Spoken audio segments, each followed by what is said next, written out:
Live on your radio. Oh my goodness, what a beautiful day. Rain look like it'll come still, but we are grateful. It is a thankful Thursday. Throwback Thursday is what we call it here on the Voice of the Caribbean. I want to welcome you guys to my show. Apologies for a little bit of a late start. Welcome. This is the Suzette Speaks show. You can catch me every Thursday and Friday from 1 p.m. to 2 p.m. right here on Voice of the Caribbean Radio. Got so much going on in the community, yo. We're hustling just like you are every single day. I'm not gonna lie to you, I cannot wait till Friday. It's been a long week and it's not even done yet. And I'm so excited about the holiday next weekend, the 4th of July holiday. I'm really excited to announce that I will be hosting the city of Miramar's July 4th celebration. That will be at the Miramar Regional Park from 5:30 to 9 p.m. Yours truly, Suzette Speaks, will be hosting that celebration. I'm really excited. Sorry, let me fix my mic. I'm sorry the noise there, but let me make sure you can hear me loud and clear. So yes, that's next week, Friday. What are you doing for July 4th? I'm encouraging you to go ahead and make your plans now because, the time just moves so quickly when we are, having fun. Also, this weekend, a lot coming up. Want to remind you again at the end of the month, join us for the City of Tamarac's official Caribbean American Heritage Month celebration. That is Yard on the Lawn. I love the name. Yard on the Lawn Music Festival. Presented again by City of Tamarack and in partnership with yours truly, Voice of the Caribbean. Yes, we will be there. DJs Mikey Mike, DJ Undisputed, of course. I'm featuring the one and only Morgan Heritage, hosted by Miss Kitty. Free admission. Just grab the tickets while you can, please, on Eventbrite. You can look up Yard, YARD, on the lawn. Of course, City of Tamarack, we are so excited to be partnering with you and many others to make sure that we go out with a bang this Caribbean American Heritage Month. So, of course, June is Caribbean American Heritage Month. So this is a wonderful way to end it off in style in the City of Tamarack at their sports complex located 9901 Northwest 77th Street, Tamarack, 6 p.m. to 9 p.m. Also that evening, I know there will also be some Taste of the Islands, Taste of the Caribbean in the city of Miramar going on. There's so many wonderful events going on now. And then, of course, 4th of July will be here before you know it. Again, I will be hosting the City of Miramar's 4th of July celebration. So I'm so super, super, super excited about that. Thank you, City of Miramar, for having me. And you guys can come. These are all free events. So we're going to enjoy ourselves and full joy life as much as we can. One of the main topics I wanted to bring to your attention today, there's so much to talk about. Finally, they saying the Diddy trial is coming to an end. Oh, gosh, I thank you, Lord. I'm tired of hearing about it. Yes, yes, folks, if you've been following, which I have not, so I'm not going to talk about it in detail because I have not been following it at length. However, it seems as if the prosecution having finished presenting their case, right? All the evidence they wanted, all the witnesses they wanted to call, all of the videos they wanted shown, of course, all of the testimony that was taken in the court and in written documents, they presented their case to the jury. And then normally what happens in a case is that you have opening statements, both sides, the prosecution and the defense give their opening statements telling the jury what they're going to hear in the case. Then you have first the prosecution goes and then presents their case, and then the defense will present their case. But guess what? The Sean Diddy Combs defense team has decided not to put on a case. They are not calling one witness. People were speculating whether Mr. Combs was going to go on the stand himself. No, not meant to be. He says no, he will not be testifying. Not only that, it is really a move to me with my lawyer hat on just for a second that shows that they believe that the prosecution did not present a good enough case to prove the charges that were levied against Mr. Combs. In other words, they're saying he may be eclectic, let's say, in his preferences. He may like a lot of different things that are not of the usual sorts. You guys get what I'm saying? But he did not commit a crime. He was not trafficking people. He was not trying to commit arson or any of the other larger charges that he's been charged with. So I've never seen this. I have seen this in court. Sometimes it works, sometimes it doesn't. We're going to see if it comes out guilty or not guilty. But yeah, it's really interesting to see what is going to happen in that case. I'm not saying that It is a easy decision for the jury to have. Again, the evidence has to be weighed in the sight of the law. What is the crime that is being presented to have been violated, and did the evidence add up to the violation of that statute, that code, that crime? So we're going to see what happens in the Diddy case. But again, we've been talking about it for so long. I have not been covering it very carefully. It has been quite disturbing to me, some of the allegations and some of the testimony that has been received in that case. So I've chosen to not, go in depth with it. But there's a lot of information about it online. I think ABC News is doing a special where you can watch, and they're doing, there are no cameras allowed in that courtroom in New York City, but step by step, they're giving the play by play of what everybody saw in the courtroom so you can watch it and still learn. So it looks like that the jury might be going in to decide, right? And convene and wonder, what are your thoughts? Do you think Diddy will get time? Do you think he's guilty as charged? That's the key. He is guilty of a lot of things, right? He's a kind of kinky person. Let's leave it at that. But yeah, it is a very kind of, it's a hallmark case, one of the biggest titans in hip hop music. The Me Too has found his doorstep, and some will say rightfully so. It's been a long time. Others will say a man is innocent, even though he has his proclivities. He didn't hurt nobody. Well, or did he commit a crime? He probably hurt people, but did he commit a crime is the question before the jury. So we're going to get more information on that. I also wanted to talk to you about, there's two things that interested me most. And I always like to bring you hot topics, social media trends, news you can use, of course. I was a little bit upset with the Grammys. I'm not going to cover this deeply, but the Grammys are talking about now doing a country music category for so-called contemporary country music. There are people that are reading in between the lines that say because Beyonce won the country music best album Grammy, now they're trying to create a new category to make sure certain people only win the country category. I don't know how you feel about it. I just know that country is rooted in African American culture and music. That's where it came from. The Africans brought the banjo, or an instrument very similar to it, from where the banjo came. And the rhythms, the sound, the intonation of this American genre started with Black people. So looking at it from a perspective that I've been seeing a lot of chatter online as to, do people think that it's being very biased? Some people would say outright biased and racist. Like a category of country can only be won by certain people. And are you creating a category just for, quote unquote, the other people? We know, read between the lines. I don't know how you feel, but we're looking into it. The other story I wanted to bring you today, this thing that we're seeing, this place that we're seeing, maybe a little bit more specific. A detention center is set to be built for undocumented people in the Everglades that they are dubbing Alligator Alcatraz. Now, if you guys don't know what the reference is, Alcatraz was a prison, Alcatraz, out for the state of California, that was very difficult to escape. One of the most notorious prisons in our American history. Alcatraz is known as a infallible prison. No one could escape Alcatraz. But they are using that name to refer to a possible detention. Not I say possible. Governor Ron DeSantis announced it yesterday that it's federal money.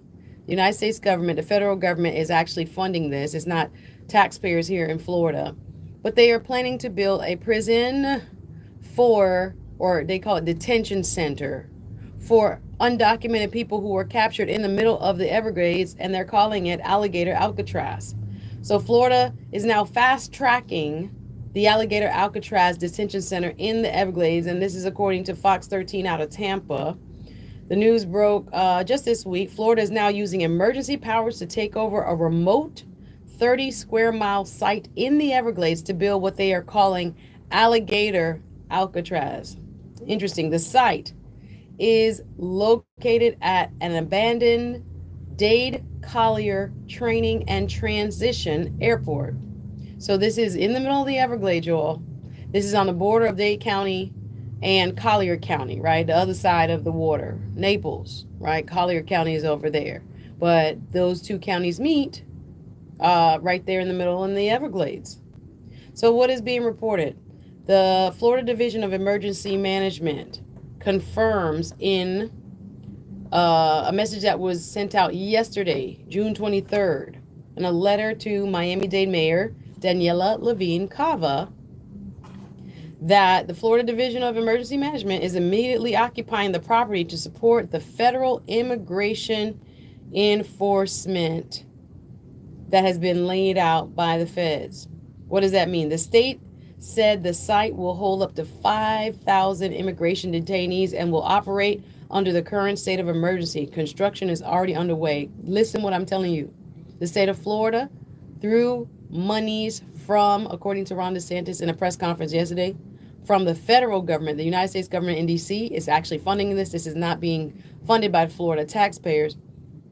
But the state of Florida is implementing the project, which is to create a detention center for undocumented people in the middle of the Everglades that they are calling Alligator Alcatraz. Remember, in our history, Alcatraz, you can look up that prison, is an inescapable prison. Well, they're calling this one Alligator because it's in the middle of the Everglades.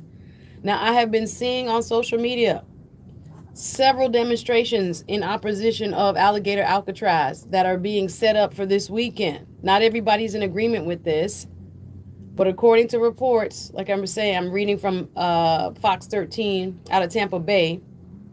It is the Florida Department of Emergency Management that is claiming an airport that has not been used, an airport that borders Miami-Dade and Collier County. The site is located at the abandoned Dade Collier Training and Transition Airport. They have written a letter to the mayor of Miami-Dade County, Daniela Levine Cava, that the Florida Department of Emergency Management is immediately taking over this airport. And the state said the site will hold up to 5,000 immigration detainees and will operate under the current state of emergency. Construction apparently is already underway. Now, what are the critics saying on the other side? Critics, including Florida Democratic Representative Maxwell Frost. Maxwell is out of Orlando. He represents the Orlando area in the United States House of Representatives. He said he's calling this project cruel. Cruel, says Maxwell Frost. Frost said so many of the people being detained haven't been convicted of a crime and shouldn't be held in a remote, swampy area. In an interview with the Fox Orlando affiliate, Frost pointed to state officials' own remarks about not needing fences because natural barriers like alligators and swampland will prevent people from escaping this new detention center. Interesting. Jack Brewer, who runs a faith-based prison program in Florida, also, listen, backs the project. This is what the people who support this project think. So you have people who are against it. Like I said, even in Broward County, even in Miami-Dade County, I'm seeing on social media, on Facebook, on other places, there are people who are lining up, both, Democrat, independents, and the others are saying this is inhumane. The temperature, the location, the vibe of what you're trying to create is not humane. There should not be a detention center for undocumented people in the middle of the Everglades that they're going to call Alligator Alcatraz. Remember, there are already reports, and I can go back into what we've been talking about here on the Suzette Speaks show. There have been reports about the Chrome Detention Center being inhumane right now, the one that's in Miami proper. They're not feeding people. They're feeding people one meal a day. They're not allowing people to see doctors. People are sitting in those detention centers in Chrome, allegedly, eye infections, bowel infections, things that are treatable, and that in a civil and a decent society, people who have not been convicted of a crime only being found responsible for not having proper documentation to live and work in the United States, a civil infraction, in fact. Those people are being detained in cruel and inhumane, allegedly, conditions in Miami already. So we're looking into Alligator Alcatraz. Those who support it include Florida Attorney General James Utenmeyer, who supports the plan, calls it a cost-effective solution In a June 19th X post, Utenmeyer describes the site as the quote, the one-stop shop to carry out the President Trump's mass deportation agenda. They're trying to build a huge detention center in the middle of the Everglades at a former airport at the border of Dade County and Collier County that they're going to call Alligator Alcatraz, putting up to 5,000 people on this spot of land to detain them.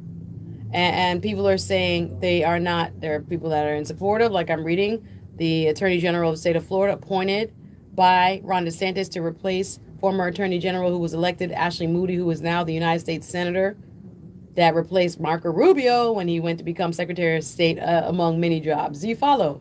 So Marco Rubio left, and we have a whole lot of other people. Listen, we're going to come and talk about this Alligator Alcatraz. If you have an opinion on it, you can give me a call here, 850-446-0562. Get you right in touch, 850-446-0562. Suzette Speaks Show Live. I want to talk a little bit about what just happened in New York. Something groundbreaking just happened in New York City.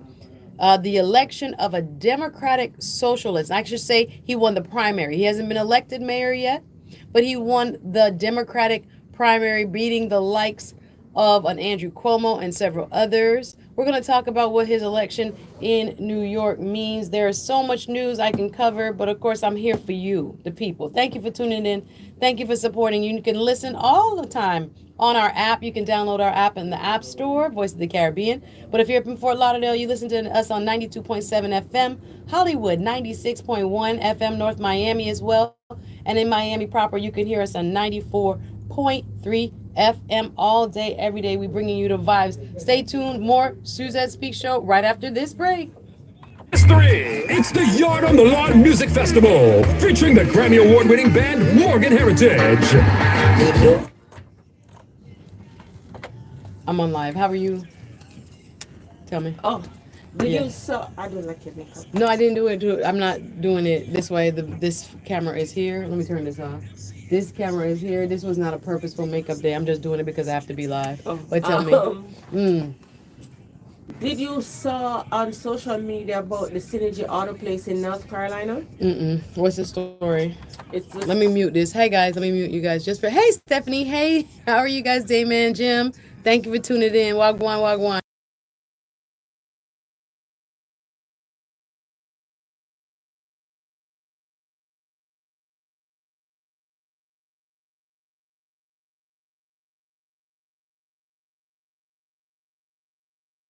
the bank closed tomorrow. And then somebody answered and says, Juneteenth thing. And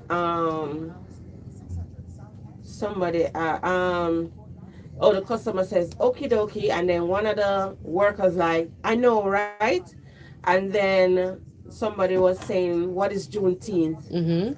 So about before we show what is Juneteenth, the lady got the only black lady in there got offended. So she just she got up and she says, give me my fucking keys. Wow. She wasn't rowdy or anything. She just said, give me my keys, bring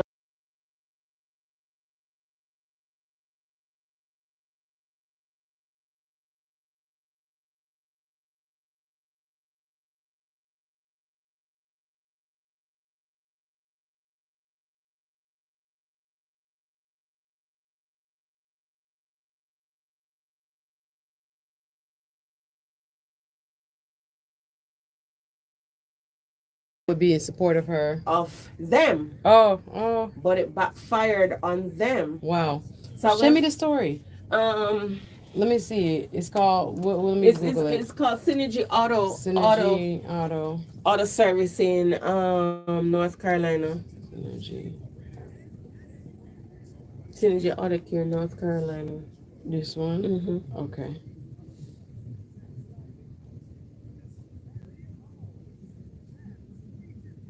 Okay, this one. Yeah. Okay, I can read that. I was going to talk about the guy who walked one in New York as well. That over employees Juneteenth comments caught on camera. Oh, child. Should I open it and play it then? Yeah. Okay. Well, I'm not sure if that is a clean version because of the Cause she did Oh, say, yeah, "Give yeah, me yeah, my yeah, fucking yeah, yeah, keys." yeah, yeah, yeah. So If it's a TV program, if it's a TV news bringing it, it will mine. let me listen to it. Okay, cool. Ooh, people get sticky. Hot I'm dog. gonna talk about also pause. I'll be right back, guys. Just muting real quick. I don't want to get in trouble with my language.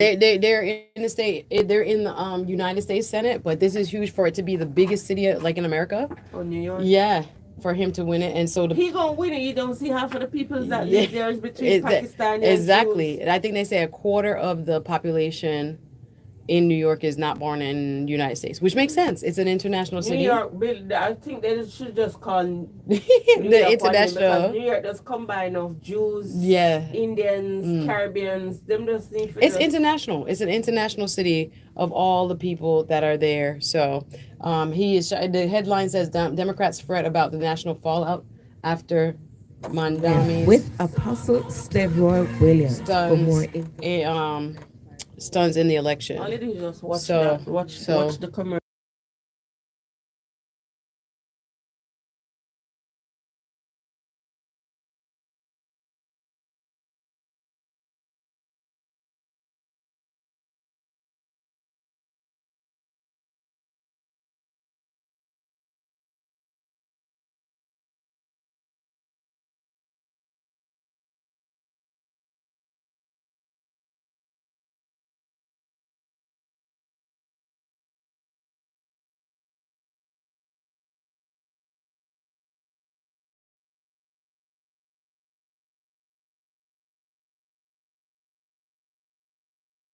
Guys, I have to go use the ladies' room. I'll be right back. Not even. Be For right more back. information, Teddy can be reached at 561-929-5234 or email at teddyupholstery@gmail.com. Teddy Upholstery is located at 5618 Northwest 8th Street, Margate. Thank you for your support to this radio station. So go and go tell them with about them. Lord, you must be mad, we could not do that. Foundation from birth. Yeah, man, I love it culture. Say, we're representing for the vice of the Caribbean, Jamaica and Fabian. It's Old School Throwback Thursdays on WZOP, WZPP Radio. 24 hours of the best Caribbean music. You're listening to WZPP, The new 96.1 FM. Yo, it's Shaggy. It's Voice of the Caribbean. 102.1 Shaggy on your dial. We can well. I mean, know that. Yeah. Yeah, we're back live. Suzette Speaks show in full effect. So much we could talk about, y'all. I just have a couple of hot topics. Big up everybody watching. I see you, Miami Beach, Wagwan, Little Hernez. I see you guys watching on the app. I appreciate so much the support. Of course, the audience is just getting bigger and bigger. When I look at the numbers of people that are listening, just give God thanks. And I thank you to all of our supporters here at Voice of the Caribbean Radio. We love you guys. We respect you. And we thank you for helping us build this great community of listeners, right? Folks that support one another, folks that support our businesses and support our wonderful programs and the people here at this station. We don't take it lightly. We thank you so much for everybody who listens every day. You know, my day ones, the day in, day out, the people that watch online. Big up yourselves. Thank you so much, guys, for your support of us here. We're growing as a community beyond. So it's thanks to you. Thank you for spreading the word and telling a friend to tell a friend about Voice of the Caribbean Radio. You guys again know we are sister stations across the region. Fort Lauderdale 92.7 FM. What's up? North Miami, Hollywood 96.1 FM. All throughout Miami 94.3 FM. Again, you can call us here. This is a talk show. So most of the time during the midday, we're talking to you. We're bringing you news, updates, and we're making sure you know what's really happening around this place and around this country. So if you have an opinion, like I said, we have a lot going on. Just talk to you about Alligator Alcatraz, which is a planned detention center for undocumented people in the middle of the Everglades. According to news reports, the governor has confirmed that monies that were sent by the federal government, those are the government from DC, not the Florida state taxpayer money. According to reports, it is now planned that a detention center will be constructed or is currently already under construction at the old Dade Collier Airport. It's a transition and training airport in the middle of the Everglades. They're going to now, through the Florida Department of Emergency Management, take control of that location and turn it into a detention center that they are dubbing Alligator Alcatraz. If you know the history of that prison, the notorious prison called Alcatraz, you can look it up, but they're naming it after that, saying that there's no escape from this place. And we know what the weather is like over here, where we're already hearing reports of inhumane conditions allegedly at the Chrome Detention Center in Miami proper. You can only imagine what could possibly go wrong with having a detention center in the middle of the Everglades with very little contact with much civilization, right? Just you and the prison guards and or the detention guards. So some people are planning protests this weekend. I just want you to be aware, not everybody disagrees, not everybody agrees. Some people do agree with it. They're saying it's a part of helping President Donald Trump's mission of securing the border. We need places to hold people. Again, there is not enough detention space around, so they're creating them. And this is a safe and effective place to have a detention centers. There are other people that are going to be in the streets this weekend. You can look it up on Eventbrite. There's another website called mobilize.us, where people who plan political demos, demonstrations, activities, club meetings, all kinds of stuff, you can find it on mobilize.us. But there are a lot of protests that are going to be going on trying to prevent the creation of this detention facility in the middle of the Everglades. They're calling it Alligator Alcatraz. That's what they're calling it. So we're going to keep an eye on it. Another groundbreaking news story that I wanted to cover. Actually, there's an interesting Juneteenth story I wanted to cover too. It wasn't groundbreaking, but I wanted to cover it because I thought to myself, listen, this is something that people ought to know about. Some lady in North Carolina was going off about Juneteenth and in a business. And according to the video, she was upset that she couldn't get a certain amount of service on Juneteenth. Remember, we celebrated that wonderful holiday last week. I told you I had the privilege of speaking at several different places myself, talking about the history of Black folks in this country. The last day where enslaved Africans who happened to be located in Texas, 250,000 Africans in Texas didn't know they were free until 2.5 years after the Civil War. It's a symbol of freedom. It's a symbol of self-empowerment, emancipation. And again, I told you, I talked about many of the wonderful freedom fighters from across this hemisphere. Things didn't just happen in a bubble. Juneteenth is another stepping stone of Black freedom. It happened in Haiti during 1804, after 13 years of revolution against the French that also stood as a beacon of hope for people around the world. It started with Fort Mose here in the state of Florida, 1731. It's not in our history books. Surprise, surprise. A free Black settlement here in the state of Florida prior to statehood, when the Spanish had control of Florida in the 1700s. They acknowledged a settlement of free Black men, freemen, in a place just north of St. Augustine, and they called it Fort Mose. Look it up, read about it. We're not getting into Black history. You guys know I'm passionate about it. So we talked about that for Juneteenth. We talked about Fort Mose. We talked about the Haitian Revolution. We talked about Juneteenth itself, where Union soldiers who were Black pulled up on ships in Galveston port to free the African Americans who were still held in bondage, although 2.5 years before the Emancipation Proclamation went into effect, they weren't told.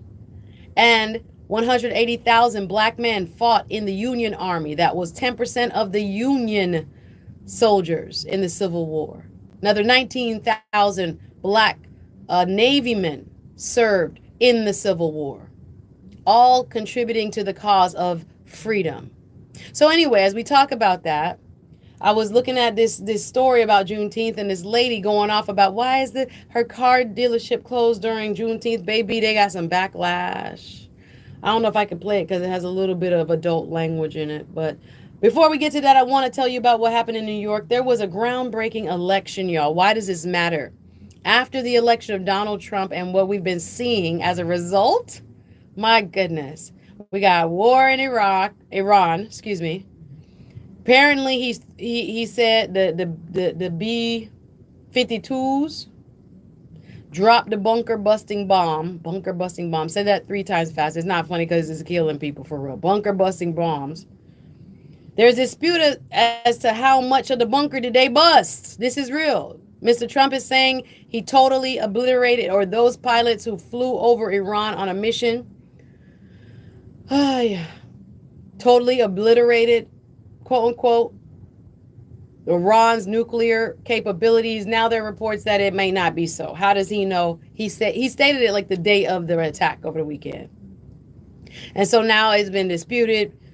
The Department of Defense Secretary Pete Hegseth had a press conference this morning. I didn't wake up early you can't tell me nothing new. You just reiterating talking points according to him, that the media was being attacked so much in that press conference. It was, the highlights I saw from it were quite disturbing. The name calling of the media. They were vilifying the media for doing their job, asking questions. Were the bunkers busted or not? If they weren't, just tell us. Don't make it up. Show us where the evidence is. We saw an unusual step. The CIA, which never really gives this type of assessment, all of a sudden says, well, it has been set back several years. Which is it? So there's been some dispute about the bunker busting bombs that took a place over in Iran. So we have Mr. Trump doing that. We have the tariffs going on, the taco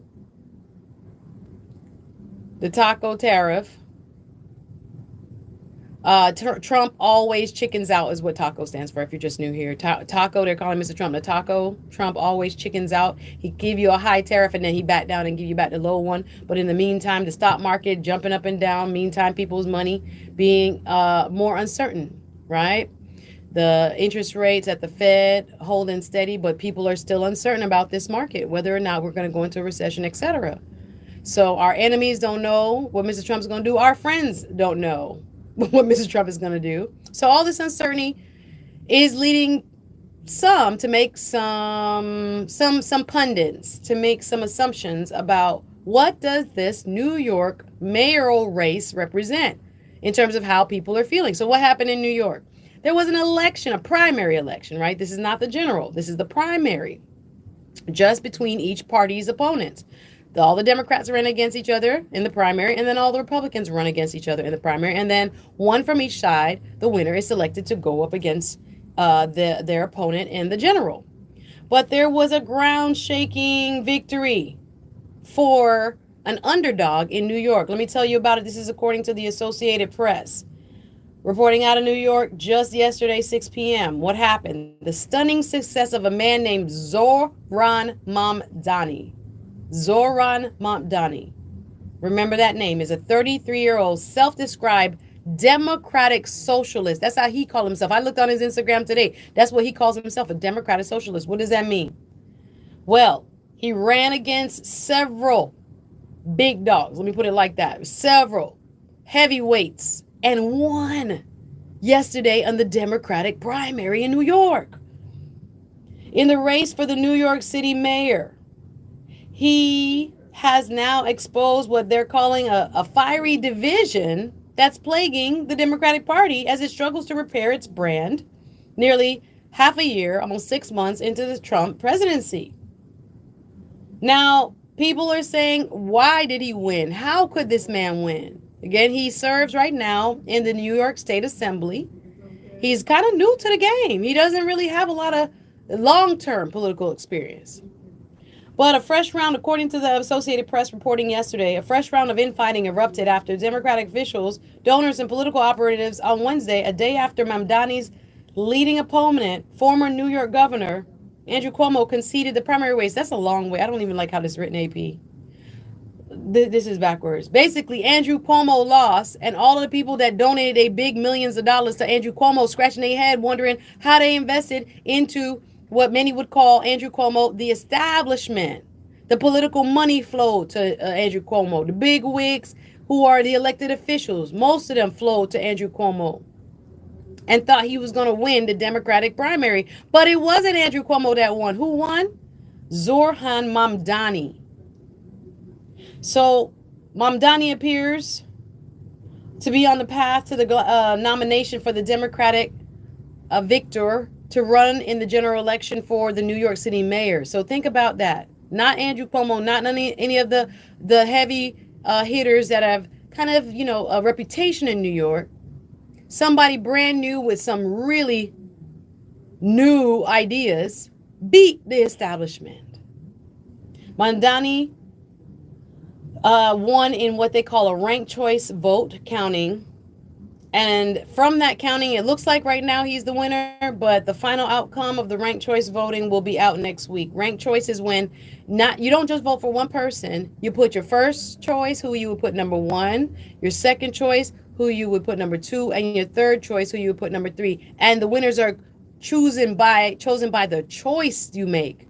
How many people got the first choice vote? How many times that person got a second choice vote? How much times the candidate got the third place vote? So we don't have that in Florida. Florida, we just have pick a name.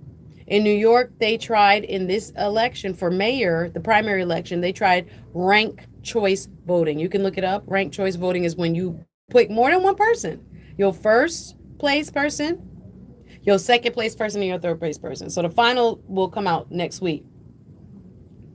But many progressives are cheering the emergence of this young new face, a charismatic leader, Mr. Mamdani.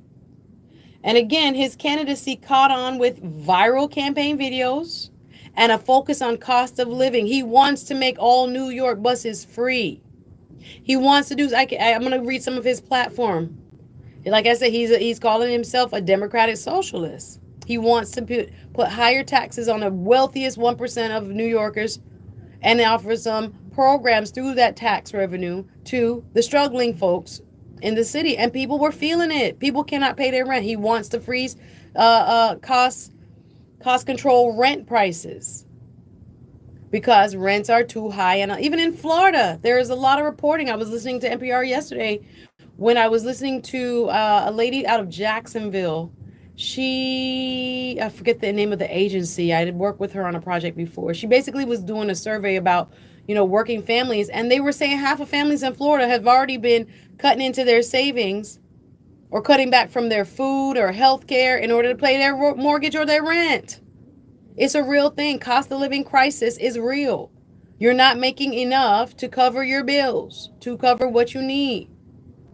So it's become a very, very big issue. And it looks like this gentleman who won, apparently, the ranked choice voting to be the number 1 Democrat in the New York mayoral race, a person who is 33 years old, Zoran Mamdani, has shook up the system.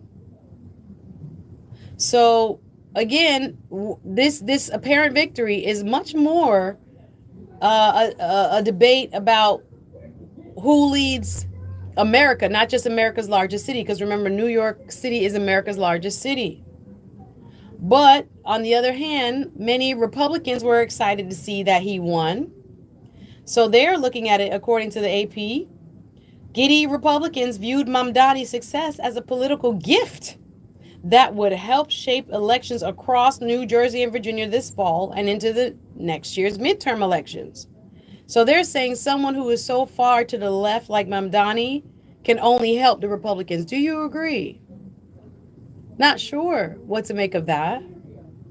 But Trump also took aim at Mamdani on social media, calling him a, quote, a 100% communist lunatic. According to Trump, quote, we had radical lefties before, but this is getting a little ridiculous, the president wrote on social media. Yes, this is a big moment in history for our country, excuse me. Hey, Freudian slip, for our company. No, it shouldn't be our company, even though it seems like he's selling all he can sell. Oh, God, forgive me. Just kidding. Some Democrats think so too. There are people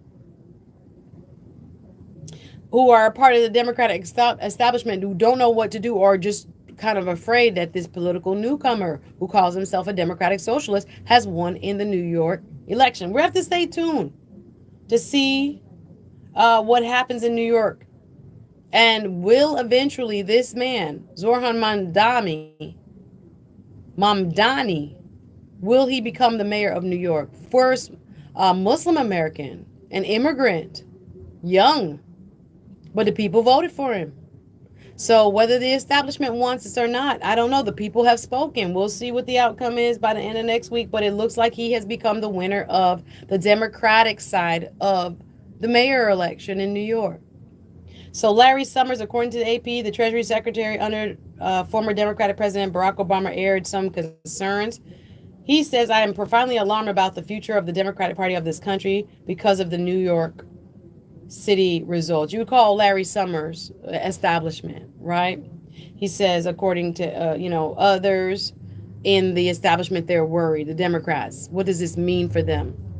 But, Vermont Senator, good old Bernie Sanders, who endorsed Mamdani, scoffed, at the Democratic critics and instead call on them to follow Mamdani's lead. According to Bernie Sanders, quote, in many ways, Mamdani's campaign really showed the direction in which the Democratic Party should be moving, Bernie Sanders said.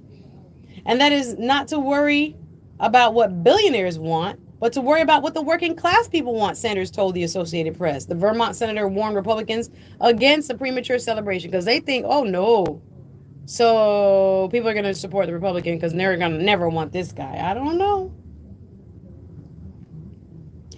Sanders said people like Mamdani are Republicans' worst nightmare, he said of the GOP. It's one thing for Democrats to be struggling against Trump. It's another thing to give working class people something to vote for, a positive agenda. Listen, we're going to have to stay tuned with that. I wanted to end with this story out of North Carolina. A Wilson Auto car repair shop faced backlash after a viral video showed an employee making dismissive comments about Juneteenth, leading to a customer to immediately leave the shop. Let me just read the story to you real quick.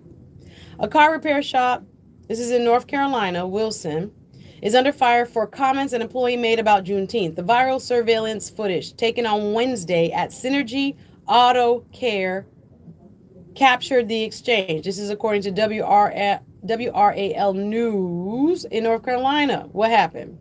So it shows an employee responding to a customer's apparent sarcastic remarks about the Juneteenth holiday.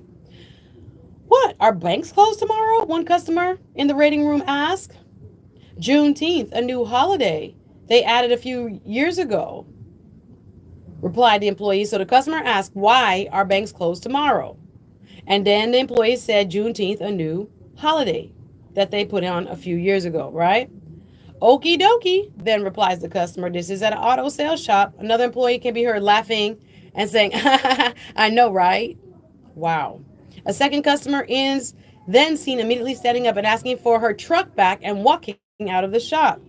Give me my blank expletive, truck, what she said. Pull my truck around. Give me my truck, the customer said. Synergy Auto Care owner Josh Doherty posted the footage and an explanation on Synergy's Facebook page. The video and the profile were quickly removed because he thought his employee was in the right.